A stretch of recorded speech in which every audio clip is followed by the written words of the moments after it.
আমার প্রিয় মানুষের জন্য আমার মা বাবা আমার ধর্ম ছেড়ে ও ধর্মতে আসছি। ওকে ভালোবাসি বিধায় আমি এই ধর্মতে আসছিলাম। তো এখন আমি আল্লাহর কাছে দোয়া করি সে যদি আমার পাশে আসতে চায় আসতে পারে। ওই জন্য আমার চিরজীবনী মনের দরজা খোলা থাকবে। কখনো আমি ওকে পর করব না। অনেকটা দিন যাবৎ ও আমার কাছে নেই, তারপর ওই জন্য ভালোবাসার স্মৃতিগুলো এখনও মনে পড়ে। মনে পড়লে একা একা বসে কাঁদি। কারণ ওকে মিস করি এখনও। আল্লাহর কাছে দোয়া করি ও যেখানেই থাকে না কেন সে যাতে আমার কাছে একটাবার জন্য আসতে পারে। আর বিশেষ করে হচ্ছে যেহেতু আপনাদেরকে পাইছি, কথাগুলো শেয়ার করতে পারছি। আশা করি যদি এই ভিডিওটা ওর সামনে যায়, ও যেহেতু স্মার্টফোন চালায়, যদি ভিডিওর মাধ্যমে সে জানতে পারে আমি আসছি এই জায়গায়, কোথাও তাকে খোঁজা লাগবে না। সে কমলাপুরে এসে যে কাউকে জিজ্ঞেস করলেই হবে যে হাসানকে চেনে নাকি, ডুমগড়ের স্টাফ হাসান, তো যে কেউ দেখাই দিবে। তো আল্লাহর কাছে এটাই আমার চাওয়া। আর আপনাদের চ্যানেলের মাধ্যমেই ও যদি আমার কাছে ফিরে আসে আমার খুব আনন্দ লাগবে।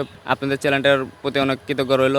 আর যাতে সকল ভাই বোনদেরকে আমি বলবো আপনাদের চ্যানেলটা বেশি বেশি শেয়ার লাইক করে দেয়, যাতে শেয়ারের মাধ্যমে সব মানুষ জানতে পারে। এবং ওর কিছু প্রিয় মানুষের কাছে যদি শেয়ারের মাধ্যমে ভিডিওটা যায়, তো ওরাও ওর বেস্ট ফ্রেন্ড হতে পারে বা ওর খালাতো মামাতো ভাই হতে পারে।